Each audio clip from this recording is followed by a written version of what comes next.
नमस्कार और भारत के सभी फ्यूचर टॉपर्स का स्वागत है। कॉम्पिटिटिव एग्जाम्स की तैयारी में जनरल नॉलेज कभी-कभी एक बहुत बड़े पहाड़ जैसा लगता है ना? और उस पहाड़ पर चढ़ने में ये जो भारत के प्रसिद्ध मंदिर वाला टॉपिक है, उफ, कौन सा मंदिर कहाँ है, किसने बनवाया, कौन से भगवान का है, इतने सारे फैक्ट्स। पर आज हम इस पहाड़ पर फतह हासिल करेंगे मिलकर। ये सिर्फ एक और जीके क्लास नहीं है, यह है आपका अल्टीमेट गाइड, एक मास्टर की जिससे मंदिरों वाला टॉपिक हमेशा के लिए आपके दिमाग में लॉक हो जाएगा। तो तैयार हो जाइए एक जबरदस्त सफर पर निकलने के लिए। अच्छा, एक सवाल का जवाब ईमानदारी से दीजिएगा। क्या होता है ऐसा, घंटों लगाकर पूरी लिस्ट याद की और एग्जाम हॉल में बैठते ही सब खिचड़ी बन गया? कैलाश मंदिर एलोरा में था या कांची में? चोल राजा शिवजी के भक्त थे या विष्णु जी के? अगर इन सवालों पर आपका भी सिर हाँ में हिल रहा है तो ट्रस्ट मी, आप बिल्कुल सही जगह पर हैं। ये जो कंफ्यूजन है, ये जो एंग्जाइटी है, आज हम इसे जड़ से खत्म कर देंगे।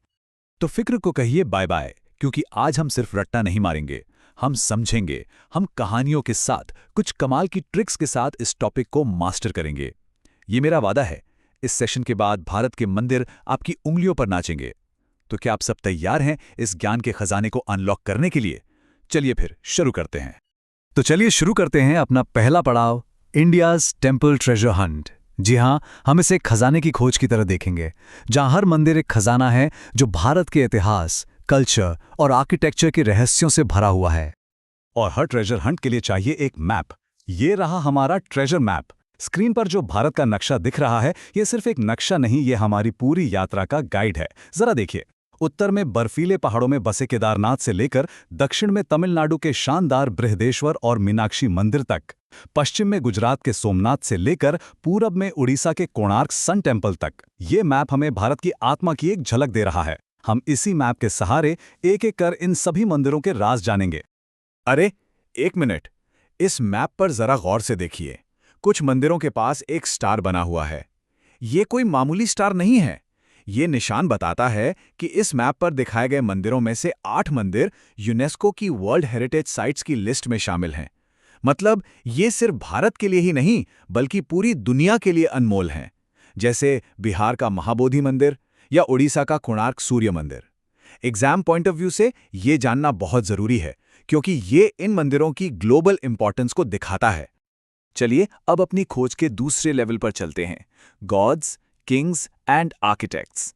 अब हम सिर्फ कहां पर नहीं रुकेंगे, हम जानेंगे क्यों, कैसे और किसने इन मंदिरों को बनवाया। हर मंदिर के पीछे एक देवता में आस्था है, एक राजा का सपना है और एक आर्किटेक्ट की बेमिसाल कलाकारी है। चलिए इन कहानियों को अनकवर करते हैं।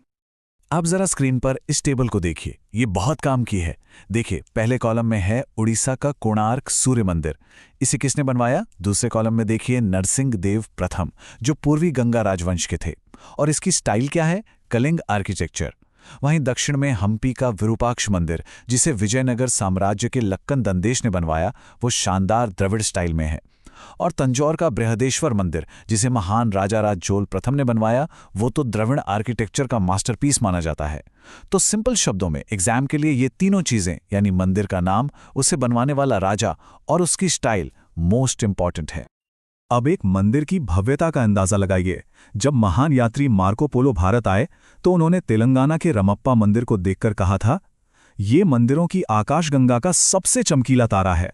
सोचकर देखिए, एक विदेशी यात्री भी इसकी खूबसूरती से हैरान रह गया। और कमाल की बात यह है कि इस मंदिर का नाम इसके आर्किटेक्ट रामप्पा के नाम पर रखा गया है, और ये भी एक यूनेस्को वर्ल्ड हेरिटेज साइट है।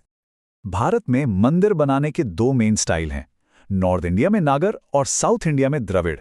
चलिए इसे 2 फेमस मंदिरों से समझते हैं। स्क्रीन पर लेफ्ट साइड में है काशी विश्वनाथ मंदिर। इसके शिखर को देखिए, जो ऊपर की तरफ पतला होता जाता है। ये नागर स्टाइल की पहचान है। अब राइट साइड पर देखिए मीनाक्षी मंदिर। इसके ऊंचे और खूबसूरत गेटवेज, जिन्हें गोपुरम कहते हैं, वो इसकी पहचान है। ये द्रविड़ स्टाइल की खासियत है। देखा, देश एक, आस्था एक, पर उसे जताने के तरीके कितने अलग और सुंदर हैं। चलिए एक मजेदार बात बताता हूं। क्या आप जानते हैं कि कर्नाटक में गोमतेश्वर की मूर्ति दुनिया की सबसे ऊंची मोनोलिथिक मूर्ति है? मोनोलिथिक का मतलब है इसे एक ही विशाल ग्रेनाइट पत्थर को तराश कर बनाया गया है। कोई जोड़ नहीं, नो जॉइंट्स। ये जैन तीर्थंकर बाहुबली को समर्पित है और ये इंजीनियरिंग का एक अद्भुत नमूना है ना कमाल की बात। अब हम आ गए हैं अपने सफर के सबसे जरूरी और हाई यील्ड सेक्शन पर। यहां से एग्जाम्स में सवाल पूछे ही जाते हैं। The sacred jyotirlinga circuit. ये भगवान शिव के उन 12 सबसे पवित्र स्थानों की यात्रा है जो पूरे भारत में फैले हैं। इस टॉपिक पर एक्स्ट्रा फोकस कीजिएगा। लिस्ट देखने से पहले ये समझते हैं कि ज्योतिर्लिंग का मतलब क्या है। ये 2 शब्दों से बना है, ज्योति यानी प्रकाश या रेडियंस, और लिंग जो भगवान शिव का प्रतीक है। तो इसका मतलब हुआ प्रकाश का स्तंभ या शिव की दिव्य ज्योति। ये भगवान शिव के उस रूप का प्रतीक है जहां वो अनंत प्रकाश के रूप में प्रकट हुए। सिंपल शब्दों में कहें तो ये भगवान शिव के 12 सबसे पावरफुल और पवित्र निवास स्थान हैं। स्क्रीन पर ये जो नक्शा है ये उन 12 महाज्योतिर्लिंगों की लोकेशन दिखा रहा है। देखिए ये पूरे देश में कैसे फैले हैं। गुजरात के सोमनाथ से लेकर उत्तराखंड के केदारनाथ तक, महाराष्ट्र के त्र्यंबकेश्वर से लेकर तमिलनाडु के रामनाथ स्वामी तक। ये मैप असल में भारत की आध्यात्मिक एकता को दिखाता है। चलिए अब इस पूरी लिस्ट को एक साफ सुथरे टेबल में देखते हैं। इन्हें याद रखने का सबसे आसान तरीका है स्टेट वाइज ग्रुपिंग। देखिए गुजरात में 2 हैं, सोमनाथ और नागेश्वर। मध्य प्रदेश में भी 2 हैं, महाकालेश्वर और ओंकारेश्वर। सबसे ज्यादा 3 ज्योतिर्लिंग महाराष्ट्र में हैं, भीमशंकर, त्र्यंबकेश्वर और घृष्णेश्वर। और फिर बाकी राज्यों में 1-1 हैं, जैसे आंध्र प्रदेश में मल्लिकार्जुन, झारखंड में बैद्यनाथ, तमिलनाडु में रामनाथ स्वामी, यूपी में काशी विश्वनाथ और उत्तराखंड में केदारनाथ। आप चाहें तो इस टेबल का एक स्क्रीनशॉट ले सकते हैं, रिवीजन के लिए बहुत काम आएगा। जैसा हमने देखा महाराष्ट्र में 3 ज्योतिर्लिंग हैं और अक्सर इन्हीं के नाम में कंफ्यूजन होता है। तो पेश है हमारी पहली मेमोरी ट्रिक। बस एक छोटा सा कोड याद रखिए, TBG। T से त्र्यंबकेश्वर, B से भीमाशंकर और G से घृष्णेश्वर। TBG, बस इतना सा याद रखना है और महाराष्ट्र के तीनों ज्योतिर्लिंग हमेशा याद रहेंगे। अब बारी है गुजरात की। गुजरात के 2 ज्योतिर्लिंगों के लिए हमारी ट्रिक और भी मजेदार है। बस एक जानवर का नाम याद रखिए, स्नेक। अब देखिए, S से सोमनाथ और N से नागेश्वर। स्नेक कितना आसान है ना? इन छोटी छोटी ट्रिक्स से मुश्किल चीजें भी चुटकियों में याद हो जाती हैं। और अब हम आ चुके हैं अपने आखिरी और सबसे क्रूशियल सेक्शन में, योर एग्जाम विक्ट्री मंत्रा। यहां हम उन पॉइंट्स पर फोकस करेंगे जो सीधे सीधे एग्जाम में पूछे जाते हैं। कुछ कॉमन कंफ्यूजन्स को दूर करेंगे, कुछ मिथ्स को बस्ट करेंगे और एक फाइनल चेकलिस्ट बनाएंगे जो आपकी जीत पक्की करेगी। ये एक क्लासिक कंफ्यूजन पॉइंट है एग्जाम सेटर का फेवरेट ट्रैप, कैलाश मंदिर और कैलाशनाथर मंदिर। नाम इतने मिलते जुलते हैं कि गलती होना लाजमी है, पर अब नहीं होगी। स्क्रीन पर देखिए, एलोरा महाराष्ट्र वाला कैलाश मंदिर राष्ट्रकूट राजा कृष्ण प्रथम ने बनवाया, जबकि कांची तमिलनाडु वाला कैलाशनाथर मंदिर पल्लव राजा नरसिंह वर्मन द्वितीय ने बनवाया। तो याद रखिए, एलोरा का Kailash is equal to Rashtrakuta और कांची का Kailasanathar is equal to Pallava. इस पॉइंट को स्टार मार्क कर लीजिए, ये 1 नंबर पक्का करा सकता है। चलिए एक क्विक क्विज। स्क्रीन पर एक स्टेटमेंट है, ज्यादातर चोल मंदिर भगवान विष्णु को समर्पित थे। ये ट्रू है या फॉल्स? सोचिए। चोल साम्राज्य, बृहदीश्वर मंदिर, क्या लगता है? अपना जवाब मन में लॉक कर लीजिए। And the answer is false. अगर आपने झूठ सोचा था तो बहुत बढ़िया। ये एक बहुत बड़ा मिथ है। सच्चाई ये है कि चोल शासक, खासतौर पर राजा राज चोल, भगवान शिव के बहुत बड़े उपासक थे और उनके बनाए गए ज्यादातर भव्य मंदिर भगवान शिव को ही समर्पित हैं। ये सवाल भी एग्जाम्स में बहुत बार आया है। चलिए अब पूरे टॉपिक को इन 5 पॉइंट्स में समेट लेते हैं। ये आपकी फाइनल रिवीजन चेकलिस्ट है। Rapid fire.